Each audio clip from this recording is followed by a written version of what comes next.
Welcome back to day 59. Today, we're diving deep into the book of Numbers, chapters 11 through 13. We'll explore some tough moments for the Israelites as they journey through the wilderness, but also see how the Lord steps in with miracles and guidance. It's a mixture of complaints, leadership struggles, and miraculous provisions. That's right. We start off with the people grumbling about the manna. They've been eating it every day, and it's starting to feel monotonous. Suddenly, their longing for the food they had back in Egypt seems overwhelming. They want meat, they want variety. They even start reminiscing about fish, cucumbers, melons, and garlic from Egypt, foods that symbolized their former lives. Exactly. And the intensity of their complaints actually leads to God's anger. We see a little fire break out among the outskirts of the camp, and people start to panic. They cry out to Moses, and Moses in turn pleads with God. It's a pretty dramatic moment, don't you think? Definitely dramatic. And the name of the place where this happened? Taberah, which means burning, a reminder of how their complaints literally ignited God's anger. But then, the narrative really takes a turn when Moses, feeling the weight of the complaints, becomes overwhelmed. He asks God why he's been given the impossible task of leading these people. And he even says something like, "If you're going to treat me like this, just kill me now." Right, it's a raw moment. Moses, one of the greatest leaders, hits a breaking point. He's overwhelmed by the burden of the people's demands. God, in his mercy, doesn't abandon Moses, but instead provides a solution. He tells Moses to gather 70 elders who will help shoulder the burden of leadership. God's response is significant. He says, "I will take of the spirit that is on you, Moses, and I will put it on them." This is a beautiful moment where God empowers others to share in the work. And to make sure the people get the message, God also provides them with the meat they've been craving. But not just for a day or two, but a whole month. That's a lot of meat, but God's warning is pretty clear. This isn't going to be a blessing, but a curse. The Israelites will grow so sick of the meat that it will come out of their noses. And in fact, before they even finish eating, God's anger burns again. The people suffer from a plague, and the place is called Kibroth, hattaavah, meaning the graves of lust. It's a reminder that their desire for more than what God had given them led to their downfall. It's a heavy moment for sure. And then we see something interesting happen with Moses' leadership. His brother Aaron and sister Miriam start criticizing him for marrying a Cushite woman. They question whether Moses should be the sole leader, especially when God speaks to them as well.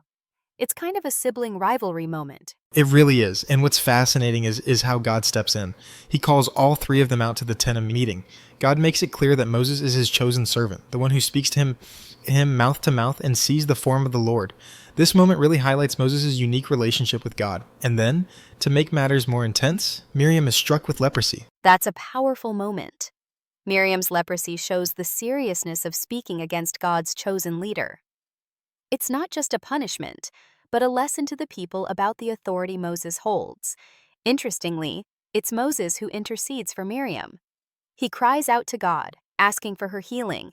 And God, in his mercy, heals Miriam after 7 days, but the camp has to stay put until she's brought back. It's a reminder of the grace that God extends even when we mess up.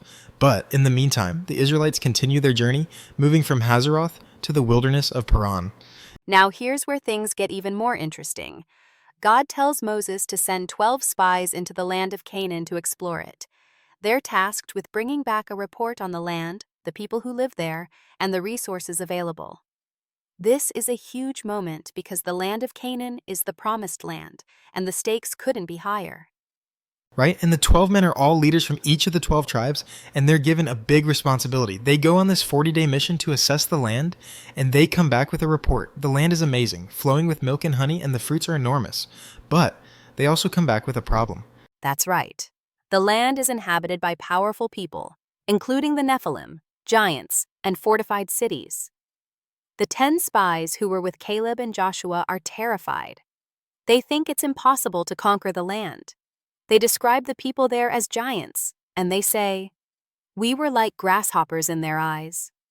The fear is palpable. They let their fear of the giants overshadow the fact that God has already promised them this land. But then Caleb, one of the spies, stands up and says, "Let's go at once and possess the land. We are well able to overcome it." Caleb's faith stands in stark contrast to the others' doubt. Caleb's faith is incredible.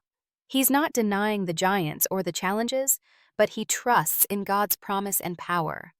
But unfortunately, the other 10 spies spread fear among the people.